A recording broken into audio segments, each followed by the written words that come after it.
Ring और सेतु 3 बिंदुओं पे लेके प्रमुखता से कार्य हो रहे हैं। तो मैं पढ़ देता हूं। उत्तर प्रदेश के सभी जनपदों में जनमानस के यातायात की सुविधाएं उपलब्ध कराने की जिम्मेदारी लोक निर्माण विभाग की है। लोक निर्माण विभाग प्रदेश के पुराने निर्मित मार्गों का रखरखाव, जिसमें नवीनीकरण और विशेष मरम्मत की जाती है, बढ़ते यातायात की आवश्यकता को देखते हुए अधिक यातायात वाले मार्गों को मानक के अनुसार चौड़ीकरण एवं सुदृढ़ीकरण का कार्य कराता है। कुछ अन्य विभाग जैसे ग्रामीण अभियंत्रण विभाग, यूपीडा, गन्ना विकास विभाग, जिला पंचायत, ग्राम विकास विभाग, ये विभाग भी एजेंसियों के रूप में काम करते हैं। लोक निर्माण विभाग द्वारा समस्त सरकारी भवनों का रखरखाव, नई स्वीकृतियों के सापेक्ष भवन निर्माण का कार्य भी कराया जाता है। अन्य जनपदों में सरकारी कॉलोनियों का रखरखाव और अन्य सरकारी भवनों का रखरखाव भी किया जाता है। उत्तर प्रदेश राज्य सेतु निगम द्वारा दीर्घ सेतु का निर्माण कराया जाता है। उत्तर प्रदेश राजकीय निर्माण निगम द्वारा भवनों का निर्माण किया जाता है। कुछ विगत वर्षों के जो महत्वपूर्ण कार्य रहे 2017 से 2022, इसमें भारतीय जनता पार्टी सरकार रही, उसके मध्य 2152 किलोमीटर ग्रामीण बांध का निर्माण हुआ और 17,150 किलोमीटर चौड़ीकरण और सुदृढ़ीकरण का कार्य विभाग द्वारा कराया गया। इसके साथ ही साथ 186 दीर्घ सेतु, 72 आरओबी, 537 लघु सेतु, कुल 795 सेतुओं का निर्माण किया गया। ये पिछले 2017 से 2022 की बात। जहां तक हमारे 100 दिन के लक्ष्य और उनकी उपलब्धियों का सवाल है, लोक निर्माण विभाग उत्तर प्रदेश द्वारा प्रथम 100 दिन में कई महत्वपूर्ण उपलब्धियां प्राप्त हुई। उदाहरण के लिए प्रथम 100 दिन में 500 से अधिक ग्रामीण संपर्क मार्गों का निर्माण किया गया है। इन 500 संपर्क मार्गों में 1126 किलोमीटर की लंबाई में निर्माण कार्य पूर्ण करा दिए गए और इस पर करीब 787 करोड़ से अधिक का व्यय हुआ है। इससे यह भी स्पष्ट है कि रोजाना लगभग 5 संपर्क मार्ग का निर्माण पूरा कराया गया है। यह भी अवगत कराना है कि 841 कार्य प्रगति पे हैं, जिनकी अवशेष लागत 882 करोड़ है। इन सभी ग्रामीण मार्गों के इसी वित्तीय वर्ष में पूर्ण करा दिया जाएगा।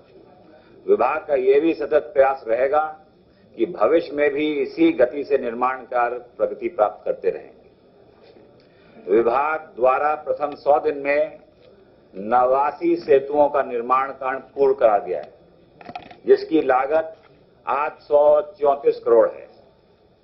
ये भी अवगत कराना है कि 1191 सेतु कार्य प्रगति पे हैं, जिनकी अवशेष लागत 3758 करोड़ है। इस वित्तीय वर्ष में ये प्रत्येक आप समझिए 3 दिन में एक सेतु का निर्माण का लक्ष्य है। दीर्घ सेतु का निर्माण उत्तर प्रदेश सेतु निगम द्वारा कराया जाता है। सेतु निगम द्वारा प्रतिवर्ष औसतन 45 नदी सेतु, 20 रेलवे ओवरब्रिज का निर्माण कार्य कराया जा रहा है, जिसे वर्ष 2023-24 में दुगना करते हुए 40 आरओबी का निर्माण प्रतिवर्ष कराया जाना लक्षित है। विभाग द्वारा 100 दिन में 511 किलोमीटर का चौड़ीकरण और सुदृढ़ीकरण, जिसकी लागत 1441 करोड़ की लागत पूर्ण कराए गए हैं और रुपये 17,667 करोड़ लागत के चौड़ीकरण और सुदृढ़ीकरण के कार्य प्रगति में है। इसी प्रकार विभाग द्वारा 100 दिन में लगभग 5 किलोमीटर प्रतिदिन की उपलब्धि हासिल की गई। उत्तर प्रदेश सीमा से लगे हुए अन्य राज्य जो हैं हमारे, मध्य प्रदेश, राजस्थान, हरियाणा, उत्तराखंड, बिहार, झारखंड, इसमें प्रवेश द्वार 89 अंतर्राज्यीय स्वागत द्वारों का निर्माण स्वीकृति दी गई है, जिसमें से 60 स्वागत द्वारों का निर्माण प्रारंभ हो चुका है। जहां तक हमारे राष्ट्रीय राजमार्ग उसका विवरण है, प्रदेश में राष्ट्रीय राजमार्ग की संख्या 89 है, जिनकी लंबाई 11,590 किलोमीटर है।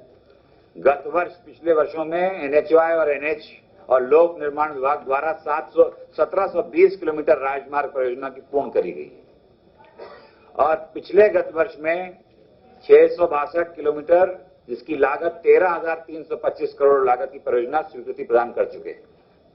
पिछले वर्ष इतना किया था।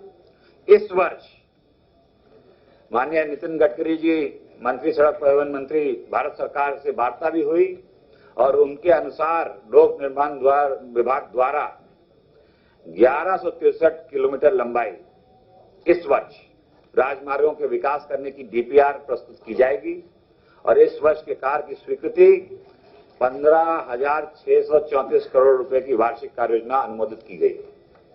तो बहुत ज्यादा जंप हुआ है पिछले वर्ष से भी लेके इस वर्ष में। और इसके अतिरिक्त ये बहुत महत्वाकांक्षी योजना सरकार की रही है। हमारे आस्था का केंद्र मथुरा वृंदावन क्षेत्र, यहाँ ब्रिज 84 क्रोस परिक्रमा मार्ग का निर्माण 2,500 करोड़ की लागत से कराया जाएगा, जिसकी डीपीआर कंसल्टेंट का चयन हो चुका है और डीपीआर डिटेल्ड प्रोजेक्ट रिपोर्ट का गठन की भी कार्रवाई प्रारंभ हो चुकी है। दूसरा बिंदु है नए रेल ओवरब्रिज। ये भी एक आम जनता से जुड़ी हुई और बहुत ही दो पहलू होते हैं। रेलवे ओवरब्रिज में बहुत कठिनाई आवागमन में होती है और दूसरी कठिनाई होती है सेफ्टी, सुरक्षा के दृष्टिकोण में, क्योंकि जहां फाटक होते हैं वहां लोग क्रॉसिंग करते हैं, अक्सर एक्सीडेंट्स हो जाते हैं। और आजकल तो आवागमन इतना हो गया रेल्स का कि घंटों बंद हो जाते हैं फाटक और बहुत कठिनाई करनी पड़ती है। तो ये इस सरकार की प्राथमिकता है कि हम आने वाले वर्षों में उत्तर प्रदेश में कोई भी ऐसा रेलवे क्रॉसिंग न रखें जहां ओवरब्रिज या अंडरपास की सुविधा ना हो, ताकि इस समस्याओं का हमेशा के लिए निदान हो जाए और जनता का आवागमन और सुलभ हो जाए। तो इसके तहत भारत सरकार से इसके रेलवे ओवरब्रिज के निर्माण के लिए एमओयू साइन किया गया है, करा जाएगा।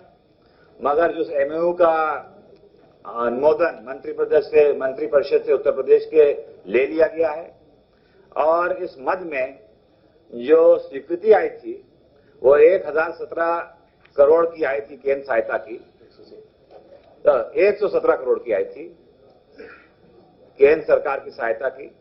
वो माननीय मंत्री नितिन गडकरी जी से वार्ता करके हम लोगों को बताने में हर्ष है कि वो 117 से लेके हम उसको 700 करोड़ तक की उन्होंने हमें आश्वस्त कर दिया है कि वो इतना धन देंगे ताकि हम ये आरओबी का निर्माण उत्तर प्रदेश में जल्द से जल्द कराएं। और प्रयास रहेगा कि समय जितना भी लगे, मगर आने वाले वर्षों में 200-300 प्राथमिकता पर लेके रेल लेवल क्रॉसिंग्स को हम ओवरब्रिज या अंडरपास जहां भी जैसा होगा, प्राथमिकता ओवरब्रिज की रहती है, अंडरपास कठिनाइयां आती हैं तो उसको देखा जाएगा।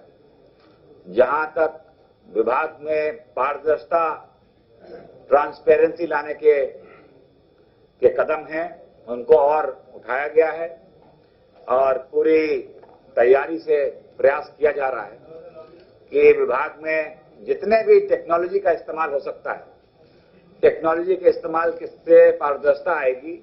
और अभी हमने 23/6/2022 को एक एस्टिमेटर ऐप उसको लॉन्च किया है।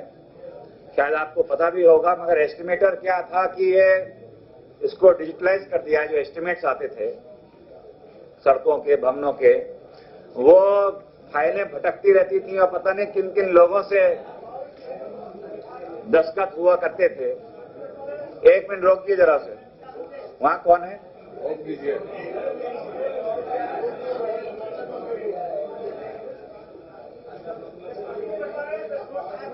एक मिनट, कौन सा है? वो कौन है? एक मिनट। तो पारदर्शिता की मैं बात कर रहा था। एस्टिमेटर ऐप, डिजिटलाइज्ड एस्टिमेट्स आएंगे, उसमें ट्रांसपेरेंसी इसलिए होगी कि सब चीज डिजिटल होगा, ऑन रिकॉर्ड होगा कि कहाँ चेंजेस किसने किस टाइम कब किए। और जो फाइलों का आना जाना लगा रहता था, गोरखपुर से लखनऊ पहुंचते तक फाइल टाइम लग जाती थी और फिर वापस चली जाती थी, अगर क्वेरी लग जाती थी तो बहुत समय भी बर्बाद होता था। तो ऐसे हम लोगों ने नए कदम उठा रहे हैं जिससे ट्रांसपेरेंसी भी बढ़े, समय की भी बचत हो और नई टेक्नोलॉजी का भी इस्तेमाल हो।